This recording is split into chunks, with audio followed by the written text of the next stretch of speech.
Bismillahirrahmanirrahim.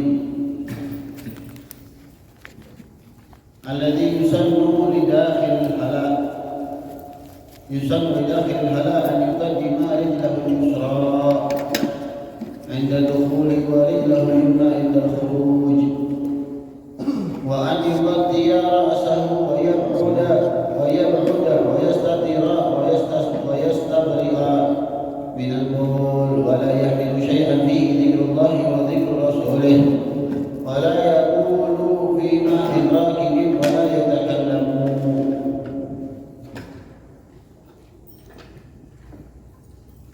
Alhamdulillah, pada malam hari ini kita dikumpulkan oleh Allah Subhanahu wa taala dalam menggugurkan kewajiban kita, yaitu menuntut ilmu di jalan Allah Subhanahu wa taala. Mudah-mudahan ilmu yang kita tuntut pada malam hari ini selalu memberikan keberkahan dari Allah Subhanahu wa taala. Mudah-mudahan kita bangun pada tempat ini kecuali Allah sudah hapuskan semua dosa-dosa kita. Allah panjangkan umur kita, Allah sehatkan badan kita, Allah angkat derajat kita, Allah luaskan rezeki kita di dalam taat kepada Allah Subhanahu wa taala. Amin ya rabbal.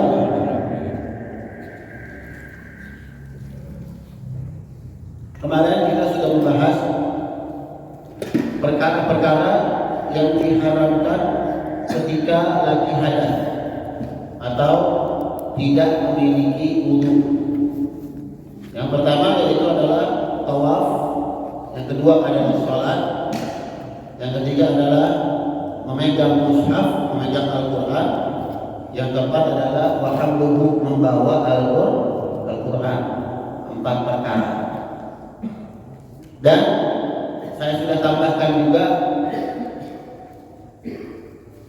6 perkara diharamkan ketika lagi junub.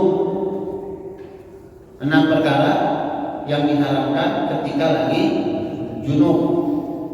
Ada 6 perkara, 4 yang tadi saya sebutkan, tambahin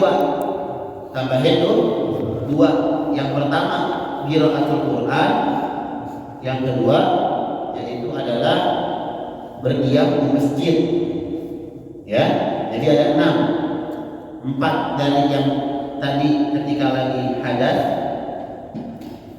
tambahannya 2 yaitu adalah membaca Al-Quran dan berdiam di masjid. Nggak boleh tuh, kalau orang lagi junub nggak boleh tawaf, nggak boleh sholat, nggak boleh pegang Al-Quran, nggak boleh membawa Al-Quran, nggak boleh membaca Al-Quran, dan tidak boleh berdiam diri di masjid. Ya, itu kita 6 perkara yang diharamkan ketika lagi junub. Adapun nanti 10 perkara yang diharamkan ketika perempuan haid atau nifas, nanti adanya di bab haid setelah bab ini. Jelasin coba ya. Ada lagi tuh. Jadi 10 perkaranya itu 6 yang tadi saya sebutkan, tambahin lagi 4 gitu. 6 yang tadi saya sebutkan, tambahin lagi 4 ketika perempuan lagi haid atau di nifas. Jelas sampai sini? Nah, sekarang di sini kata lagi, alladzi yusannu lidakhil halal, yang disunahkan di dalam kamar mandi. ini harus diperhatikan. Ya, saya sering banget nih, ya, di pengajian-pengajian tuh saya bahas tentang adab masuk ke dalam kamar mandi. Ini sunnahnya banyak nih, ya. Di sini disebutkan sedikit, nanti saya tambahkan, insya Allah. Yang pertama yaitu adalah membaca doa dulu. Membaca doa. Ya. Allahumma inni a'udzubika minal khubuthi wal khaba'ith. Baca setiap masuk kamar mandi, baca doa, jangan sampai lupa. Baca doa, karena untuk kita berlindung kepada Allah dari godaan setan perempuan dan godaan setan laki-laki. Jadi dalam kamar mandi itu, kalau yang masuk laki-laki, yang godain setan perempuan. Kalau yang masuk perempuan, yang godain setan laki-laki. Jadi baca doa dulu. Allahumma inni a'udzubika minal khubuthi wal khaba'ith. Wa yusannu isti'malun na'al, menggunakan sendal. Biasa itu depan kamar mandi siapin sendal. Orang dulu tuh nyiapin bakyat. Ya, orang dulu setiap kamar mandi orang dulu tuh pasti ada bakyatnya. Itu memang sunnah dari Nabi Muhammad SAW. Apalagi mereka bikin dari bakyat, dari kayu agak tinggi dikit. Untuk apa sih kita sunnah pakai sendal di dalam kamar mandi? Agar menjaga kita dari najis-najis yang ada di kamar mandi. Sunnah. Ya, kalau mungkin zaman sekarang nggak ada bakyat, ya udah sendal jepit beli yang sekiranya nggak licin. Kalau udah licin buang, jangan disimpan aja. Sendal yang udah licin adalah sendal jepit ada yang udah licin tuh ya. Udah apa? Udah tipis, bawahnya licin, udah tua banget kan sendal. Ganti. Kan bahaya juga kalau licin. Nah untuk bilang ya, ganti, beli. Paling 10.000, 15.000 di sendal. Ya. Nah, kalau sendal baru bagaimana nggak tinggi juga kan dia tuh. Nah itu bisa buat menjaga daripada najis-najis yang ada di dalam kamar mandi. Pakai sendal. Allahumma inni a'udzubika minal khubuthi wal khaba'ith. Baru dah masuk. Nah di sini masuk nih. An yuqaddima rijlahul yusra inda dukhul. Maka disunahkan mendahulukan kaki kiri ketika masuk ke kamar mandi. Ingat, masuk kamar mandi dahulukan kaki kiri.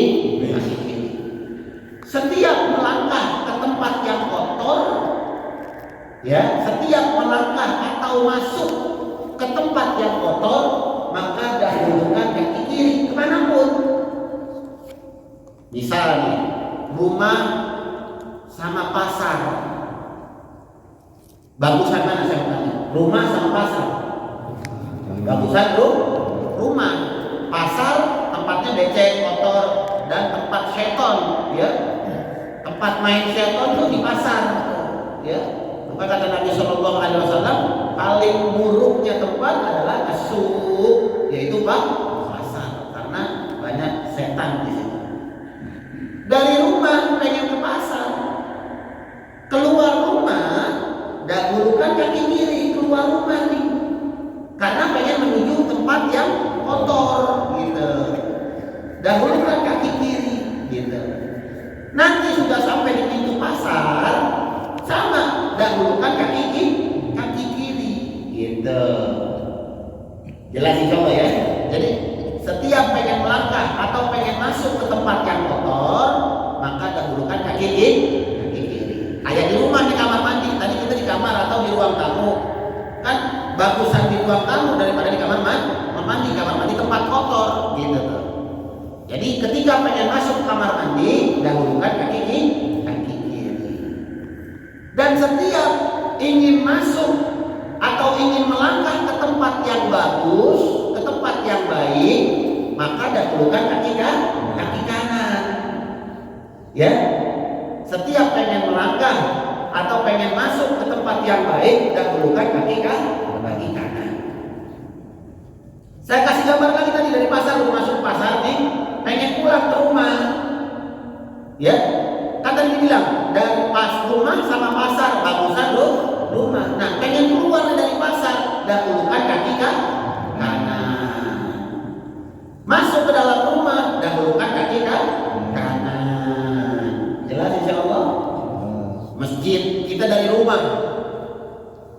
Dari rumah pengen ke masjid. Saya mau nanya, bagusan mana rumah masjid? Masjid. Dari rumah pengen ke masjid, dia tahu nih. Dahulukan kaki kanan, kan pengen maju ke tempat yang baik, pengen masuk ke tempat yang baik. Dari rumah dahulukan kaki kanan. Entar masuk masjid, nih pas depan pintu masjid, dahulukan kaki kanan.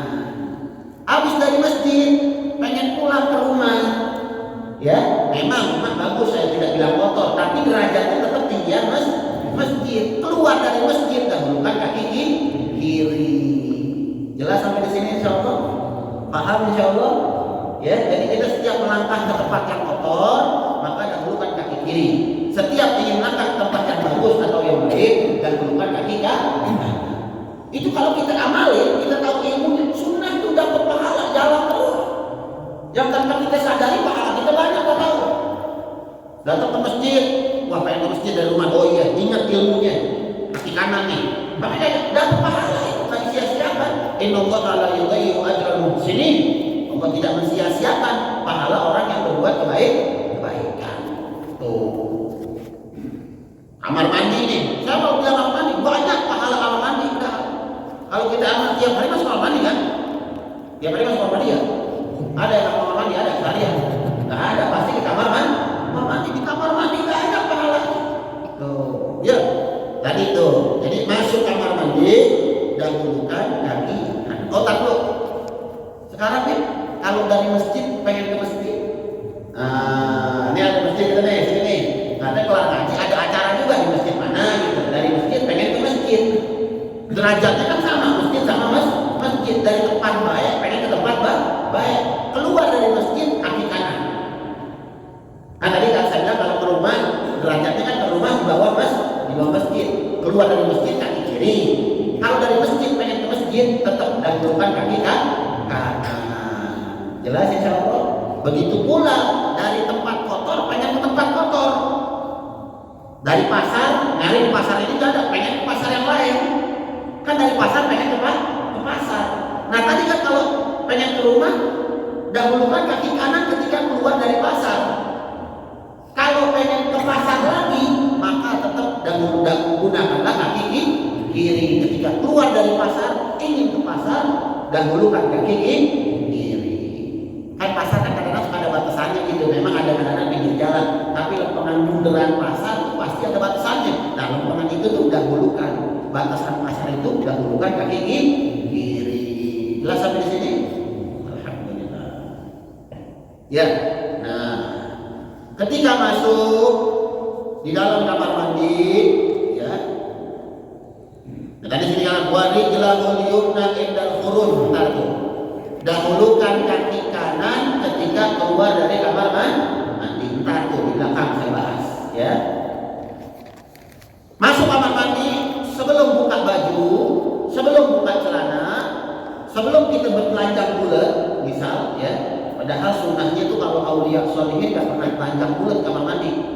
Kalau orang-orang soleh itu beliau mandi pakai gamis. Bayangin tuh mandi pakai gamis. Itu kira-kira bisa dong gitu. Ribet nih Pak, gamis gitu. Oh iya. Mereka pakai gamis, mereka mana nggak mau auratnya terbuka. Tapi ala kulli hal, kalau seandainya memang sudah ada kebiasaan udah repot aja begitu. Ada doa untuk biar setan nggak melihat aurat kita dan kita nggak melihat setan. Saya sering bilang ilmu hilang ini mah, buka baju hilang gitu. Iya setan nggak ada kita nggak melihat setan kayak tiuran bayul, buka baju hilang gitu kan. Doanya mah ada, baca Bismillahilladzi la ilaha illahu.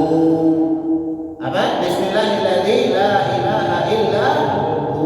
Baca doa sebelum buka baju.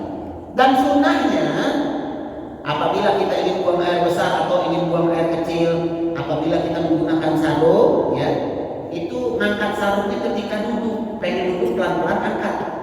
Tata caranya gitu tuh. Pengen duduk nih, pas pengen jongkok gitu tuh, angkat baru pelan-pelan. Jangan langsung diangkat. Jangan langsung dibuka pelan-pelan. Tuh, pas udah duduk baru ikat. Tuh, pas udah duduk baru ikat satu sarung agar enggak najis yang di bawah, ikat yang benar. Nah, udah baru dah buang air besar atau buang air kecil. Jelas insya Allah? Paham insya Allah? Nah. Setelah itu apa lagi? Sunnah sebelum buang air besar atau sebelum buang air kecil, pastikan ada air setidaknya seember. Pastikan ada air. Sunnah tuh nyiapin air dulu.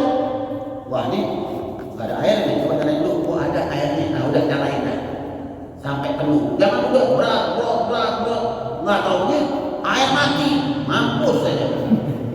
Iya, akhirnya repotin orang kan. Hei, nanti keluar, siapa itu? Hei, air dong, nyalain air. Nggak boleh begitu. Padahal nggak boleh ntar ngomong di dalam kamar mandi, makruh. Ngomong di dalam kamar mandi makruh, nggak boleh. Tuh, jelas insya Allah ya.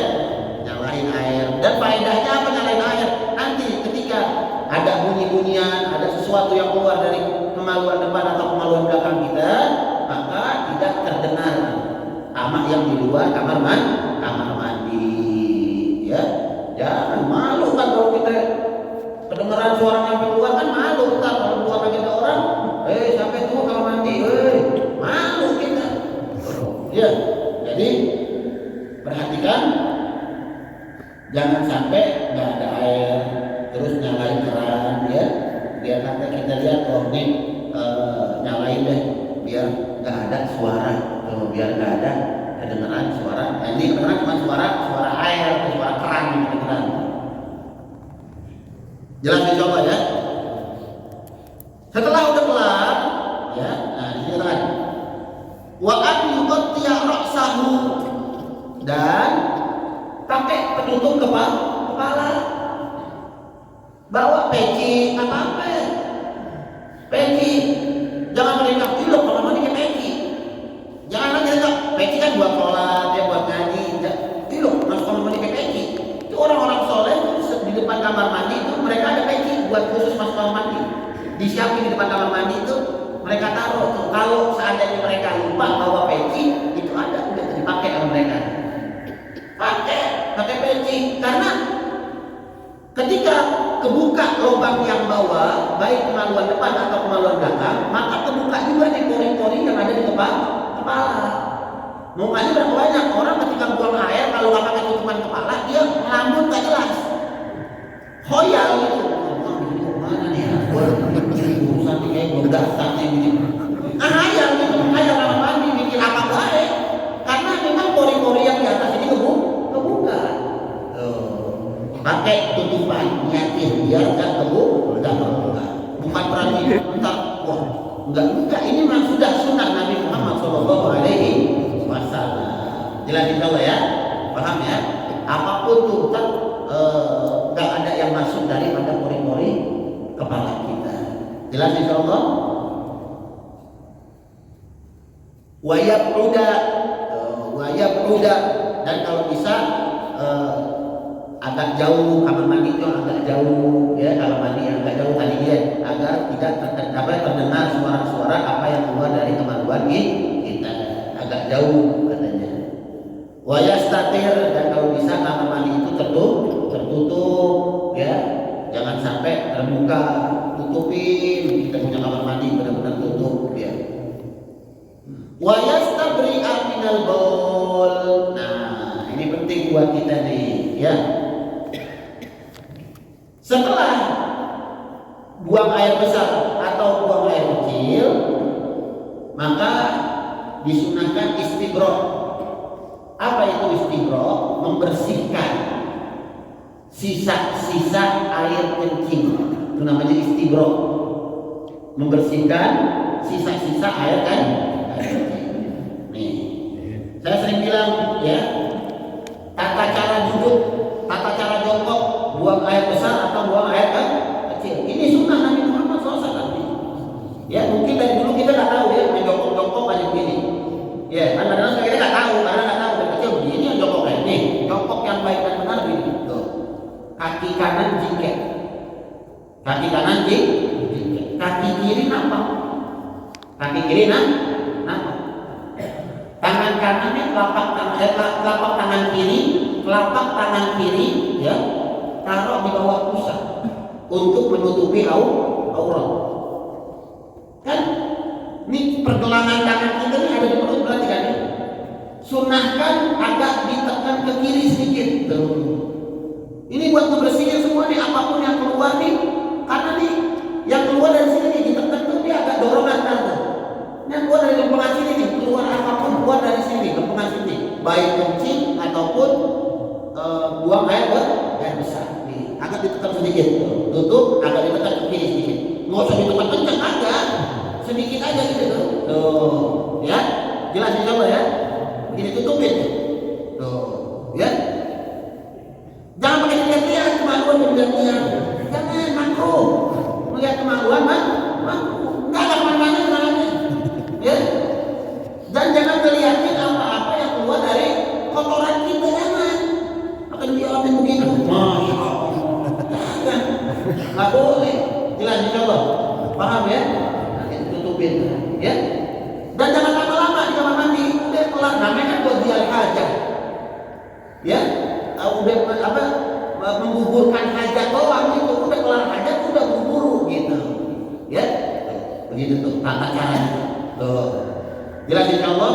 Nah udah kelar buang air besar atau buang air kecil, nah agak disunahkan istibro. Apa itu istibro? Membersihkan sisa-sisa air kencing. Tuh air kencing nggak keluar semua tuh, air kencing nggak keluar semua, itu dari lempengan batang itu di bawah tuh ya, sampai ke datar tuh, ya itu air kencing masih ada. Mokatnya disunahkan istibro, membersihkan sisa air kencing. Gimana caranya? Yang pertama tanahnu. Apa itu tanahnu? Ngedehem. Tuh ya, tanahnu itu ngedehem.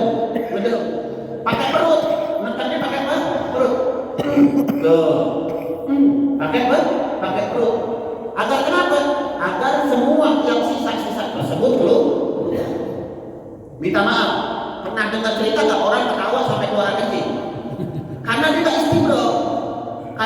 istibro. Batuk, kadang-kadang keluar kencing. Kenapa? Karena kalau batuk kan dia ketekan tuh, ketawa ketekan perut. Nah, makanya kita ketika lagi buang air kecil, ya atau buang air besar, setelah itu kita disunahkan menekan perut kita. Tuh. Tuh. Namanya tanahnu mendehem. Nah, itu kan sisa-sisanya keluar tuh.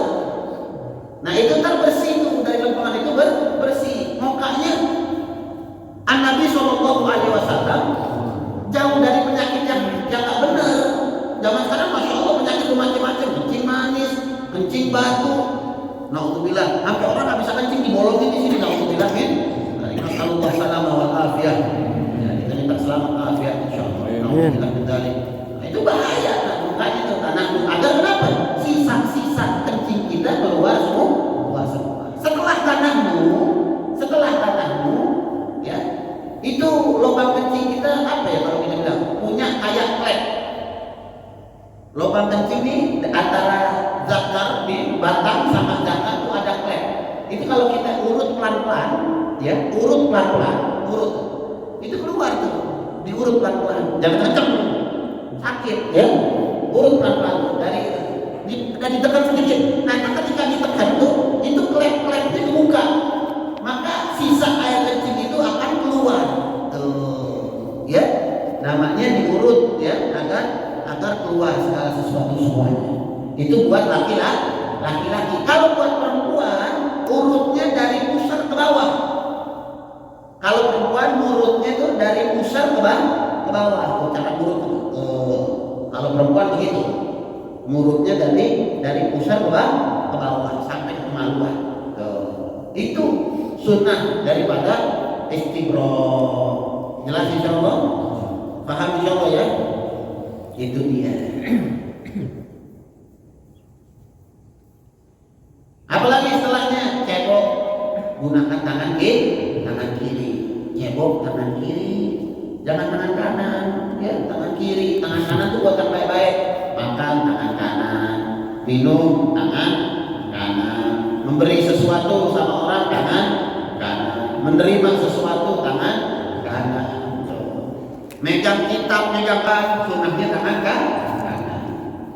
Ya, kadang saya suka apa namanya? Boleh-boleh aja sih, nggak masalah. Misal ada orang megang mic sama megang kitab atau megang Al-Quran, kadang megang mic tangan kanan, megangnya ini tangan tangan kiri. Emang udah karena kebiasaan gitu, kalau udah kebiasaan aja ya. Padahal kan bagusan mana mic sama kitab. Bagusan kitab tuh, kitab tangan kanan, mic tangan kiri. Nggak berubah suaranya, nggak berubah segala sesuatunya. Nih, adabnya seperti itu. Ini pegang tangan kan muliaan ini daripada mic.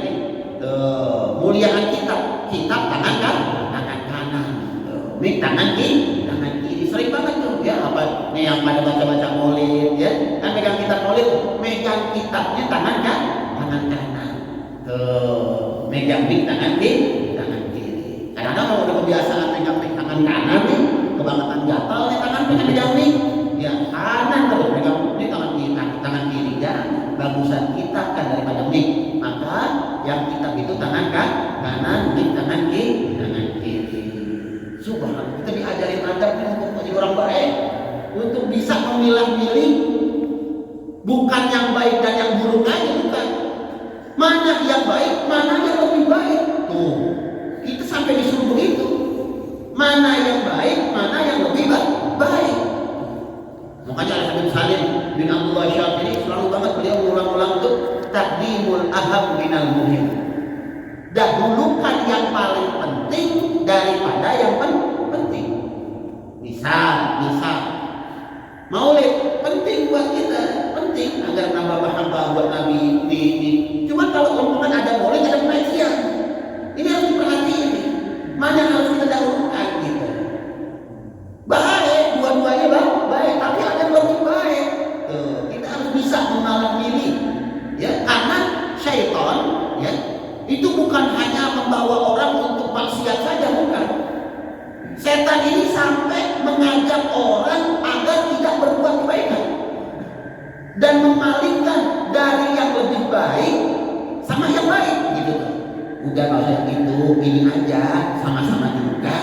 Tuh, setan otaknya, kalian banget tuh. Setan yang memalingkan, jangan sampai dia mengerjakan sesuatu yang afdol, yang ahsan, yang lebih baik. Enggak, setan tuh pintar. Dari zaman Nabi Adam ya. Iya, udah lama dia hidupnya, pinteran dia, pengalamannya banyak udah. Dia jadi gimana caranya tuh agar orang enggak ngedapetin yang paling baik, enggak boleh. Saya pernah cerita, dulu ada orang pengen berangkat masjid, udah rapi, pakai koko, pakai sarung putih, rapi, bagus. Hujan, belok, ya, tanah itu belok. Jalan tuh dari rumah ke masjid, sebelum azan udah jalan. Nggak taunya di jalan jatuh, gubrak jatuh, belok bajunya, kotor bajunya, pulang lagi ganti baju, buru-buru jalan lagi ke masjid. Yang kedua kali juga pelan-pelan, udah hati-hati, tetap jatuh lagi karena licin banget. Balik lagi pulang ke rumah, ganti baju lagi. Kalau kita kayak gimana? Malas kan, baik, yang baik, belum aja sih mah, udah jatuh lagi, gitu ya. Kalau orang baik apa? Dia pengen banget dapat fadilah, dapat kebaikan, karunia dari Allah. Yang ketiga kali nih, udah ganti baju lagi, balik lagi ke masjid. Jatuh lagi, tapi ada megangin. Sebelum jatuh ada megang, ditahan tangannya. Terima kasih banyak ya. Jazakumullah khair, makasih banyak. Ente siapa? Katanya. Alhamdulillah ada ente. Makasih banyak ya. Ente udah nolongin anak jadi sampai enggak jatuh. Apa kata orang? Anak iblis. Wah, belum. Anak iblis. Saya ini iblis. Wah, ada orang iblis nolongin saya. Saya pengen ke masjid tadinya jatuh, ya nggak jadi. Saya pengen ke masjid dari kaget dia. Ditanya akhirnya, kalau engkau benar iblis, kenapa engkau tolongin saya? Padahal saya kalau jatuh lagi, saya mungkin pulang lagi ke rumah. Kata iblis, hei, ketahui wahai Abdul Soleh, orang yang soleh, ketahui, tadi engkau yang jatuh pertama, engkau balik lagi ke rumah, engkau ganti baju, balik lagi ke masjid, itu niat yang balik lagi itu, engkau dan satu keluarga diampuni dosanya oleh Allah Subhanahu wa Ta'ala. Yang kedua, engkau jatuh lagi, balik lagi ganti baju, pengen niat, pengen berangkat lagi, itu Allah ampunin satu kampung. Allah ampunin satu kampung katanya. Berkat engkau yang ingin punya niat baik. Kalau yang ketiga sampai engkau jatuh lagi, engkau balik lagi, engkau datang ke masjid lagi, terus kerjaan saya 1 tahun apa ini? Iya, sampai begitu dia udah nggak pahala. Terus kerjaan saya ini capek-capek menjerumusin orang, bentar doang gara-gara perbuatan ini orang, gugur dosa 1 negeri. 1 negeri kalau sampai ke jalan lain, 1 negeri diampuni oleh Allah Subhanahu wa Ta'ala. Nggak mau tuh setan. Bayangin coba. Jadi bukan hanya setan menjerumuskan ke tempat maksiat saja, sampai yang baik itu dipalingkan, sampai yang lebih afdol itu dipalingkan sama setan. Makanya jangan sampai salah palah pilih. Seperti saya bilang, yang harus kita dapat amalin itu pahala buat kita. Amal buat kita tuh terus berjalan, nggak ada habis-habis. Kalau kita ngamalin semua apa-apa yang kita telah pelajari, semua bentuk gerakan kita, kalau kita ikutin sunnah Nabi Muhammad SAW, kita orang baik, kita orang yang diterima di sisi Allah Subhanahu wa Ta'ala. Allah redha sama kita dan kita redha sama Allah Subhanahu wa Ta'ala. Begitu. Makanya kan sahabat disebutkan radhiyallahu anhu wa radu'an. Mereka redha kepada Allah Subhanahu wa Ta'ala dan Allah redha atas mereka. Kenapa? Karena mereka menjalankan semua sunnah baginda Nabi Muhammad sallallahu alaihi wasallam. Jelas insyaallah. Paham insyaallah? Itu dia tuh. Jadi jangan sampai salah jalan kita gitu ya. Nah, jadi cebok pakai tangan kiri. Cebok ada doanya. Ya, cebok ada doanya, Allahumma hassin farji minal fawahish wa tahhir qalbi minan nifaq. Ya Allah, jagalah kemaluan aku daripada perbuatan-perbuatan yang keji dan sucikanlah hati aku daripada hati-hati orang munafik. Allahumma hassin farji minal fawahish wa tahhir qalbi minan nifaq. Di juz pertama disebutkan itu doa. Nih kitab yang ini nih, ya, di juz pertama itu doanya disebutkan di situ tuh. Baca itu doa, jangan sampai dibaca. Ya Allahumma hassin farji minal fawahish wa tahhir qalbi minan nifaq. Dulu Habib Salim bin Abdullah Syafiri pernah membawa kisah. Ada satu orang istiqomah baca ini doa. Setiap cebok dia baca ini doa. Anaknya nggak terlalu alim-alim banget, bukan maksudnya ngaji, yang penting diamalin namanya. Ngaji diamalin. Suatu hari ini orang terjebak sama setan. Pulang ngaji, ada satu perempuan cantik luar biasa. Digoda ini orang. Diledekin, digodain, sampai dirayu-rayu dan akhirnya kena. Mau nih orang sama nih perempuan nih. Akhirnya ketika udah mau jatuh cinta, dia udah jatuh hati, diajak sama ini perempuan untuk zina. Udah, ayo kita cari tempat kita berzina. Udah, kamu nikmati tubuh saya. Akhirnya dibawa ke suatu tempat, ya. Ketika sudah membuka pakaian dua-duanya, ya, subhanallah, gara-gara ini orang setiap cebok doa, Allahumma hassin farji minal fawahish. Ya Allah, jagalah kemaluan saya daripada perbuatan-perbuatan yang keji. Itu nggak bangun dari saya. Kemaluannya nggak bangun. Kalau kemaluannya nggak bangun, gimana dia mau zina? Nggak mungkin, maya ada. Tidak akan mungkin. Kemaluannya tidak bangun, maka dia tidak akan melakukan berzina. Allah jaga sampai kayak begitu. Karena orang sering baca doa. Baca doa penting. Ya, apapun pokoknya Allah jaga aja, gimana modelnya kayak yang penting Allah jaga. Ketika udah ada hal yang begitu, alhamdulillah Allah jaga saya. berkat doa yang sering saya baca. Jelas insyaallah. Ya, itu dia. Penting itu buat kita ya. Setelah itu udah baca doa habis cebok, pakai pakaiannya. Cara memakai pakaian, pakai baju ya atau pakai celana. Kalau ada kanan sama kiri dahulukan kanan. Kalau pakai baju. Kalau buka dahulukan yang kiri. Tuh. Ya, jelas di dalam celana juga gitu, dahulukan yang kanan. Habis itu yang kiri. Kalau sarung loncat aja langsung trek ke sarung soalnya nggak pakai kanan kiri. Langsung pakai dia mah. Jelas dicoba ya. Itu dia. Ngos-ngosan juga nih ngajar kamar mandi ya.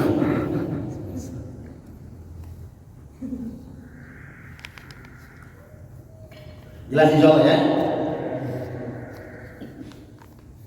Nah setelah itu apa? Ketika udah kelar semuanya, keluar dari kamar mandi, dahulukan kaki kanan. Dahulukan kaki kanan. Tadi kan masuk kaki kiri. Keluar kaki kanan. Setelah keluar dari kamar mandi ada doanya. Ghufranaka, ghufranaka, ghufranaka. Alhamdulillahilladzi adhaba 'anil adza wa 'afani. Tuh ada di juz 1 juga. Itu doa kemarin ada di juz 1 tuh, ya. Alhamdulillahilladzi adhaba 'anil adza wa 'afani. Alhamdulillah kepada Allah Subhanahu wa taala yang telah menjauhkan aku dari penyakit dan telah memberikan aku sehat wal afiyah. Baca doa. Ghufranaka, ghufranaka, ghufranaka. Alhamdulillahilladzi adhaba 'anil adza wa 'afani. Jelas insyaallah. Wala yahmilu syai'an fi dzikrullah fihi dzikrullah wa dzikru rasulih. Sangat penting juga nih. Enggak boleh membawa masuk ke kamar mandi sesuatu apapun yang di dalamnya ada zikrullah, ada yang namanya Allah Subhanahu wa taala. Kita maulid ya, madad, wirid, ratib yang bisa di kantong tuh, juz amma ya, apapun bentuknya tuh ya. Al-Qur'an kecil ya, enggak boleh dibawa masuk ke kamar mandi, enggak boleh ya. Atau asmaul rasul, nama-nama rasul enggak boleh masuk. Tuh, pokoknya saya kurang setuju tuh kalau ada kadang-kadang cincin namanya Muhammadun Rasulullah. Memang kalau yang bisa ngamalin sih ngamalin, dipakai ketika kamar mandi dicopot dulu. Tapi yang kadang-kadang kagak. Masuk kamar mandi, masuk aja. Tuh, cincin tuh ada nama Rasulullah sallallahu alaihi wasallam. Jangan kalau belum bisa istiqomah buat ngamalin ilmu, belum bisa nyopotin, jangan dah. Orang pakai cincin aja ke kamar mandi makruh meskipun enggak ada nama Rasul. Masuk kamar mandi pakai cincin tuh, itu hati-hati loh.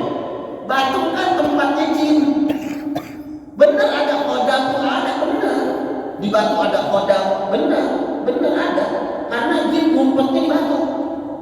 Jin tuh ngumpetnya di dalam batu, dia bisa masuk ke batu tuh. Ya, makanya kalau orang pengen masuk kamar mandi, copot dulu cincinnya. Jangan dibawa ke kamar mandi. Kalau seandainya takut lupa di kantong, taruh kantong. Masukin kantong pokok tuh. Seandainya lupa, tahu-tahu di dalam kamar mandi, sedangkan dia lagi repot nih, tangan kanan tangan kiri lagi repot nih, puter tuh batu cincin, puter, tekep, tuh, paham nggak? Diputer batu cincinnya, ya, agar di sini batu cincinnya nih, ya, tekep, tuh, agar berapa? Agar jin nggak masuk, makruh. Kadang-kadang kan orang suka, wah ini cincin gua nggak ada kodamnya nih, wah ini nggak jadi juga nih, bukan berarti begitu tuh. Ya ini kadang-kadang bahaya juga nih. Gua sempratan pakai cincin ini nih, wah cewek pada beli gua. Nah itu bye-bye, itu nggak boleh, itu bisa musyrik, hati-hati, ya. Sempratan atau sempratan, ya. Oh sempratan gua pakai cincin nih, masya Allah, cewek beli gua semua. Tuh, hati-hati, itu bisa musyrik. Sunnah niatin sunnah pakai cincin itu sunnah Nabi Muhammad sallallahu alaihi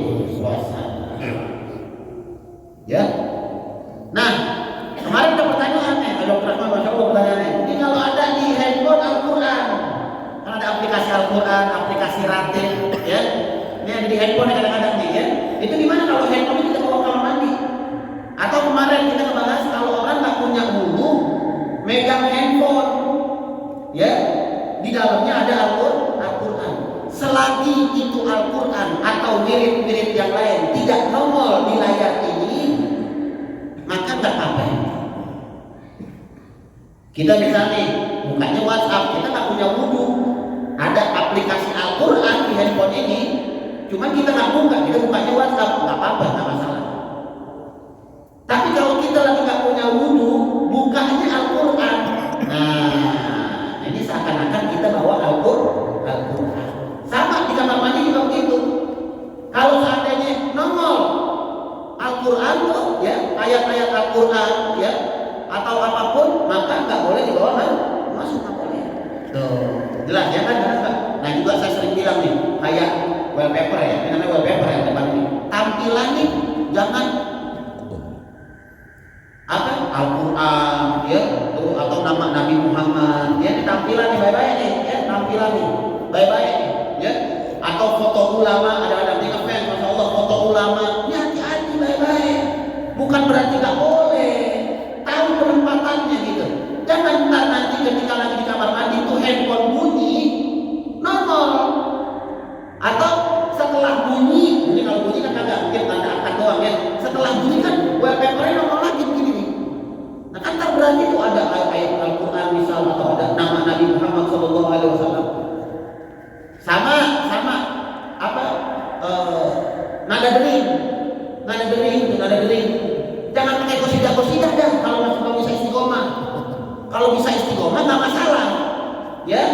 Dia istiqomah nih, dia kalau kamar mandi nih handphone ditaruh, dia takliman karena dalamnya ada orang soleh, ada ayat Al-Quran, ada wirid, dia takut dia dibawa, dia taruh ini, ya.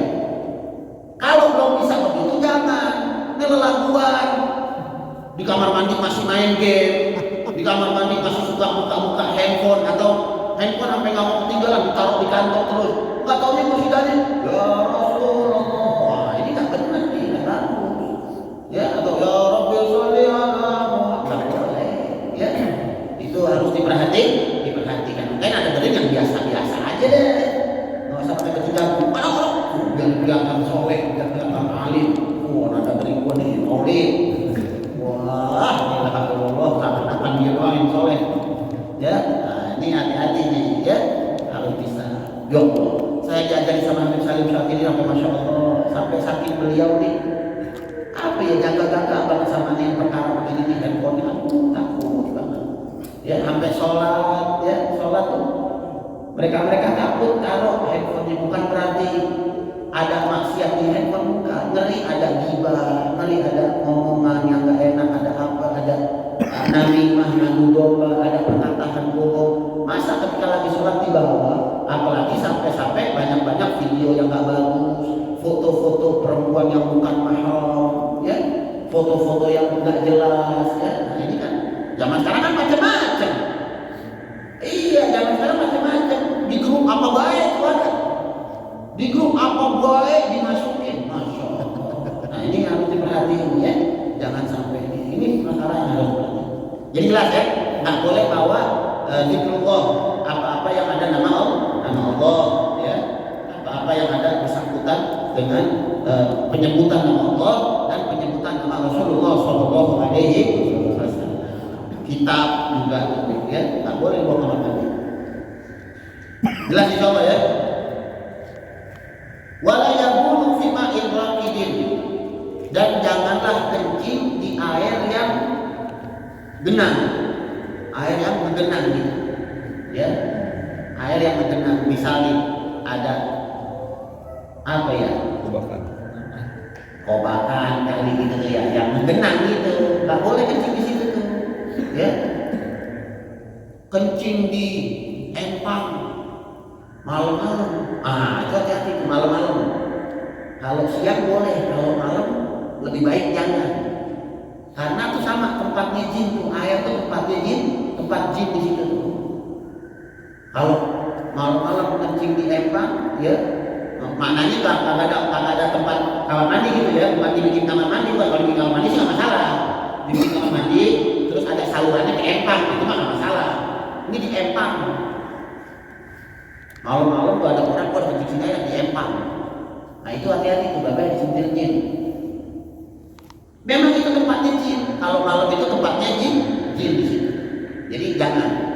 Kalau siang boleh. Tuh. Tapi ingat ya harus ada penutupnya. Tuh. Jangan sampai terbuka banget.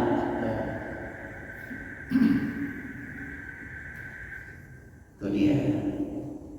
Wala yatakallamu, dan jangan ngomong di dalam kamar mandi. Ngomong nggak boleh. Suwil. Ya, suwil itu zikir setan tuh. Zikirnya setan tuh suwil. Orang suka suwil tuh setan lagi zikir dia. Tuh, suwilnya apa?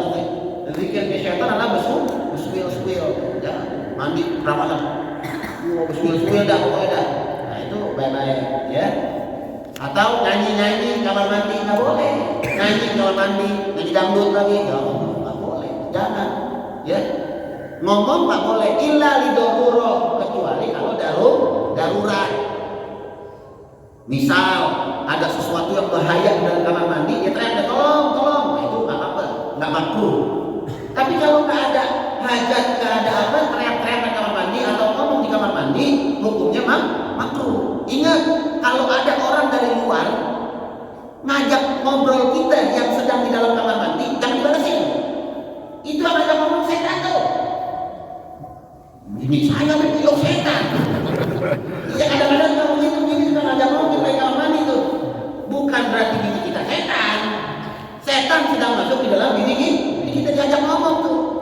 Agar kenapa? Agar kita melakukan yang makruh di dalam kamar mandi. Kau usah jawabin. Gitu aja udah. Gitu aja udah. Ya, entar keluar dari kamar mandi baru ada apa juga boleh kamar mandi ajak ngobrol. Gitu ya. Jangan disautin. Kalau disautin itu setan tadi ngajak ngobrol. Kita balesin samanya berarti. Sama-sama setan. Bila dicoba ya. Punya anak berisik kamar mandi. Anak setan.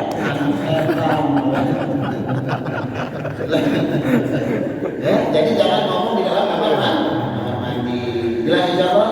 Paham ya? Wallahu a'lam. Ada mau nanya kira-kira? Orang dari ngaji Selasa sebenarnya. Tadi saya menggunakan orang 40 apulan zona apulan ngaji. Mari dong. Adinya dua aja udah. Apulan ngaji. Tapi misal ini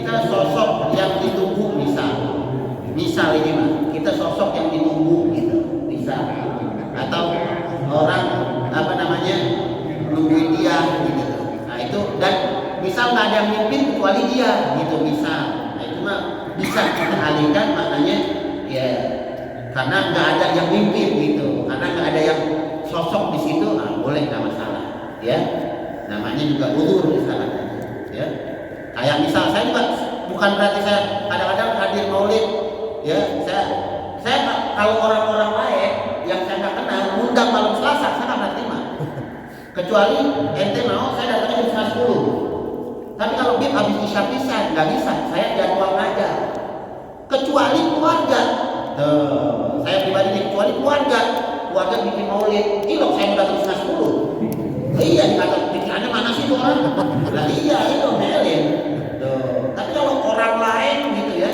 orang lain undang saya mau nggak setelah saya ngajar jadi kita apa ya kita malah pilih gitu Kalau bendera tauhid dia tidak punya wudu dosa gitu. Bendera tauhid ya nggak punya wudu nggak apa-apa karena bukan ayat Al-Quran